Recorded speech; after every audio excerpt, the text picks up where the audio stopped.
आप देख रहे हैं अमेज नाउ।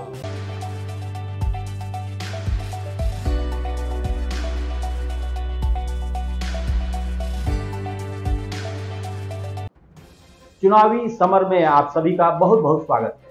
मैं हूं अरविंद श्रीवास्तव। नमस्कार दोस्तों, पूरे देश में 18वीं लोकसभा के गठन की औपचारिक प्रक्रियाएं चल रही हैं। 7 चरणों में चुनाव हो रहे हैं। 5 चरणों के चुनाव समाप्त हो चुके हैं, लेकिन एक खास सवाल जो पहले चरण के चुनाव से पहले शुरू हुआ था, वो सवाल था जिसका अब तक जवाब नहीं मिल सका। दर्शकों, आज हमने अपने स्टूडियो में आमंत्रित किया है गोरखपुर विश्वविद्यालय के professor R C. Srivastava. Professor R C. Srivastava न सिर्फ गणितज्ञ हैं, बल्कि सनातन हिंदू धर्म के ध्वजवाहक, राष्ट्रीय स्वयंसेवक संघ के सक्रिय सदस्य। आइए, जो सवाल अनुत्तरित रहा है उसका जवाब ढूंढने की हम लोग कोशिश करेंगे। तो बहुत बहुत स्वागत है प्रोफेसर आर.सी. श्रीवास्तव आपका हमारे इस स्टूडियो। बहुत बहुत धन्यवाद अरविंद जी। हम यहाँ पे आज उपस्थित हैं अरविंद जी के साथ कुछ चुनावी कार्यक्रम में जो लोगों की भाषाएं हैं, लोगों के जो चुनाव प्रचार के मोड हैं, उस पर बातचीत करने के लिए आपको बहुत बहुत धन्यवाद, आपको आमंत्रित करने के लिए यहाँ पे। डॉक्टर साहब, एक सवाल, सबसे पहला सवाल ये था कि चुनाव शुरू होने से पहले प्रधानमंत्री नरेंद्र मोदी द्वारा जनता के बीच में एक नारा दिया गया, अब की बार 400 पार। जवाब जनता को चाहिए कि ये 400 पार का नारा, इसका अभिप्राय क्या है और क्यों?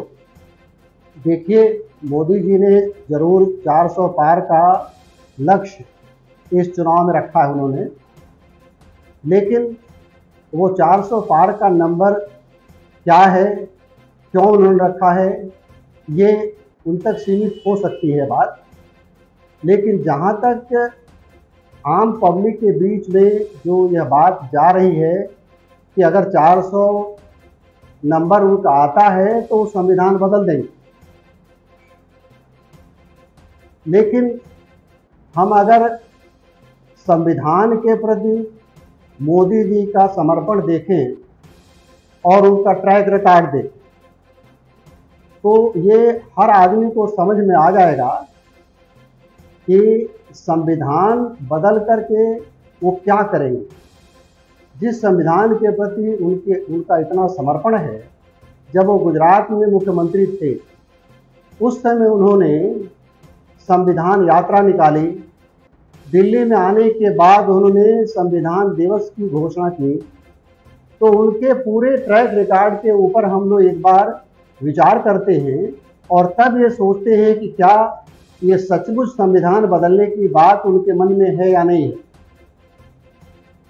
लेकिन मोदी जी के 10 साल के कार्यकाल पूरे हो गए।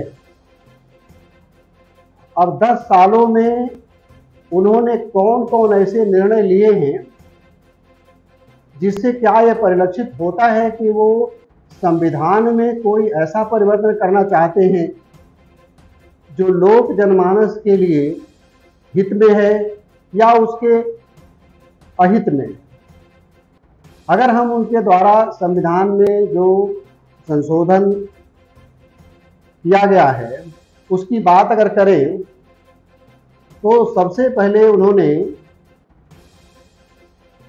भारत में नारी सुरक्षा को लेकर के, नारी के प्रति, नारी शक्ति के प्रति जो उनका समर्पण है कि भारत में रहने वाली हर नारी शक्ति को एक ही तरह का अधिकार प्राप्त हो, उसके लिए उन्होंने 3 तलाक का फैसला लिया, जिसके अंतर्गत तमाम मुस्लिम बहनों के साथ आए दिन हो रहे तमाम तरह की परेशानियों से निजात दिलाने का एक फैसला उन्होंने लिया।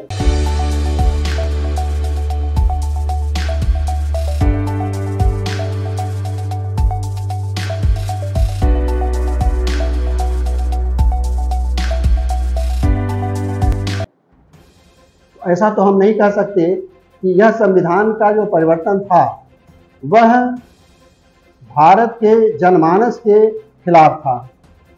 उसके बाद अगर हम देखें तो उन्होंने एक फैसला लिया कि 370 को हटाया। उन्होंने 370 को हटाने के पीछे ये बात हो सकती है कि भारतीय जनता पार्टी के घोषणा पत्र में ये काफी दिनों से सम्मिलित था, लेकिन ये संविधान की आत्मा भी थी, संविधान की मंशा थी कि आने वाले दिनों में 370 को हटा दिया जाए, और उन्होंने 370 को हटाया। तो क्या हम ऐसा कह सकते हैं यह जो 370 हटाने का संविधान परिवर्तन हुआ है वह परिवर्तन भारत के लोक जनमानस के आशाओं के विपरीत है क्या? बहुत दिनों से यह चर्चा थी, पार्लियामेंट में बराबर ये सवाल आया महिला आरक्षण को लेकर के कि महिला आरक्षण को, महिलाओं को हर सदन में आरक्षण दिया जाए। उसके बाद महिला आरक्षण का उन्होंने संविधान संशोधन करके महिला आरक्षण को उन्होंने लागू किया। तो इस तरह से अगर हम देखें तो जो कार्य उन्होंने किया है इन 10 वर्षों में, उसमें कहीं से भी उनका ट्रैक रिकॉर्ड ऐसा नहीं समझ में आता है कि वह संविधान के अंदर कोई ऐसा परिवर्तन करने जा रहे हैं जो हमारी लोकतांत्रिक व्यवस्था के अनुकूल नहीं है और लोकतांत्रिक व्यवस्था के अलग है। तो ये बात तो साबित होती है कि अगर वो 400 पार के नारा दिए हैं और 400 पार वो आते भी हैं, हम कल्पना कर लेते हैं, मान लेते हैं कि 400 से ज़्यादा उनकी सीटें आती हैं, तो भी कोई भी किसी तरह का ऐसा संशोधन नहीं होने जा रहा है, संविधान बदलने की कोई ऐसी मंशा नहीं है उनकी जिससे यह लोकतंत्र, प्रजातंत्र भारत से समाप्त हो जाए। कोई ऐसी बिल्कुल मंशा नहीं दिखती है उनकी।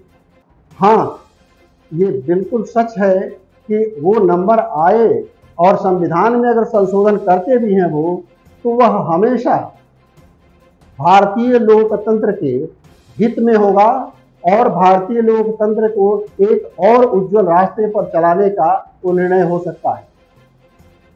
अगर इस चीज को हम देखें तो लोकतंत्र भारत के आत्मा है। लोकतंत्र का जन्म, प्रजातंत्र का जन्म भारत भूमि पर ही वैशाली से हुआ था, और हम आज तक जिस व्यवस्था में जीते आए हैं और जी रहे हैं, और जिन लोगों ने जो माननीय ये कहते हैं कि संविधान बदल दे, तो शायद एक ऐसी साइकोलॉजी उनके दिमाग में है कि चूंकि वो संविधान परिवर्तन को हमेशा किसी न किसी मोटिव को लेकर करते रहे हैं, तो वह मोटिव साफ साफ झलकता है। जैसे अगर आप कोई काम करते हैं तो आपके मन में वो बात बैठी रहती है कि अगला भी शायद इसी तरह का काम करेगा। इसी तरह का आक्षेप मोदी जी के ऊपर लगाया जा रहा है। जबकि हम देखें तो 2014 के पहले संविधान के अंतर्गत गठित सरकारें जो विभिन्न राज्यों में थी, 80 सरकारों को बर्खास्त कर दिया गया था, और यह बर्खास्तगी क्या संविधान की रक्षा के लिए हुआ?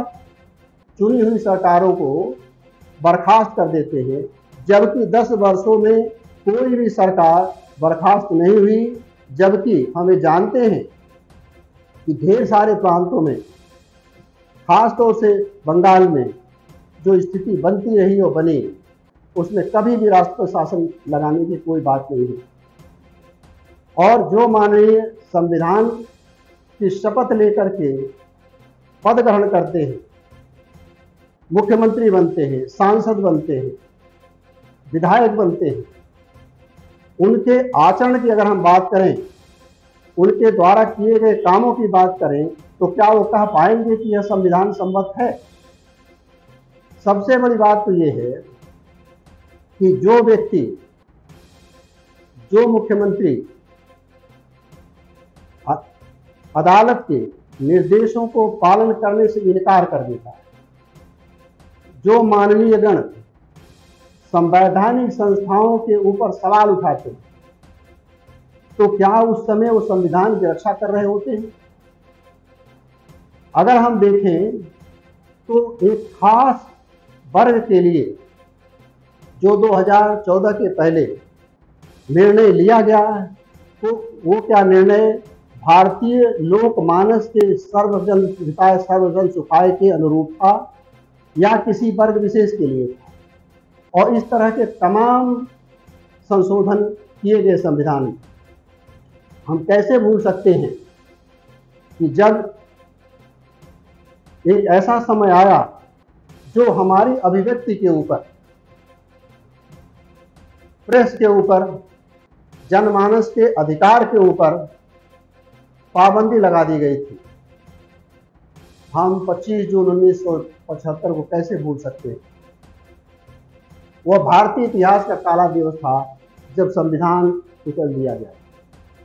अब ऐसे में कोई ये कह रहा है कि हम संविधान की रक्षा के लिए एकजुट हुए हैं, तो यह गले के नीचे नहीं उतरता है। जो लोग, जो माननीय मुख्यमंत्री रहे हैं, सांसद रहे हैं, उनके खिलाफ अदालती कार्रवाई होती है, वो सजा याफ्ता होते हैं, तो क्या जिस कार्रवाई को उन्होंने किया, जिसके अंतर्गत अदालत ने उनको सजा सुनाई है, वह क्या संविधान के सम्मत था? क्या वो संविधान के सम्मत तो नहीं था, वो सजा याफ्ता हैं। और अगर वो ये कहते हैं कि आज संविधान खतरे में है, मोदी जी संविधान बदल देंगे, तो यह किसी भी व्यक्ति के गले के नीचे नहीं उतरता। दूसरी बात इसी के साथ साथ जुड़ी हुई है कि कहीं संविधान में छेड़छाड़, संविधान में बदलाव की बात तो नहीं। और इस एक सवाल, आखिरी सवाल से जनता के जेहन में उथल पुथल मचा हुआ है, चाहे वो निम्न वर्ग का व्यक्ति हो, मध्यम वर्ग का या फिर उच्च वर्ग का। सभी के जेहन में यह बात खटक रही है कि आखिर संविधान में छेड़छाड़ या बदलाव की आवश्यकता क्यों है। तो हम आपसे इसका जवाब नहीं, ये उनको बिल्कुल गुमराह किया जा रहा है, उनको गुमराह किया जा रहा है। माननीय अंबेडकर जी के द्वारा दिया गया संविधान वो शाश्वत है, वो भारत की आत्मा है, और वो कभी भी किसी भी कीमत पर कोई भी व्यक्ति बदल नहीं सकता है, कोई भी व्यक्ति बदल नहीं सकता है। यह केवल दुष्प्रचार है, और उन्हीं गरीबों को, दलितों को, पिछड़े वर्ग को समर्पित जो यह संविधान है, वो ऐसे के ऐसे ही उनकी सारे सुख सुविधाओं के ऊपर, सारे अधिकारों के ऊपर ऐसे ही रहेगा। और हम अगर पीछे से देखते आ रहे हैं कि जो इस सरकार का दलित, पिछड़े वर्ग, वंचित समुदाय के लिए जो समर्पण है, वह लगातार बना हुआ है। और ऐसी स्थिति में हम उनको ये कहना चाहते हैं कि किसी भी कीमत पर आप इस अफवाह से प्रभावित न हो, और किसी भी कीमत पर वह संविधान नहीं बदल सकता है।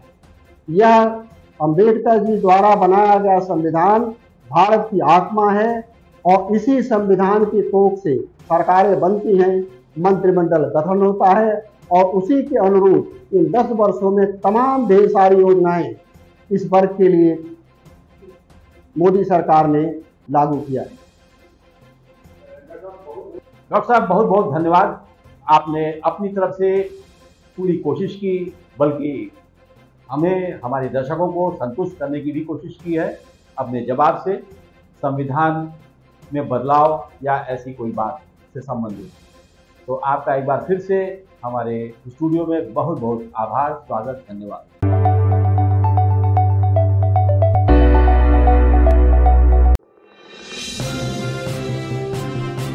आप देख रहे हैं अमेज नाउ।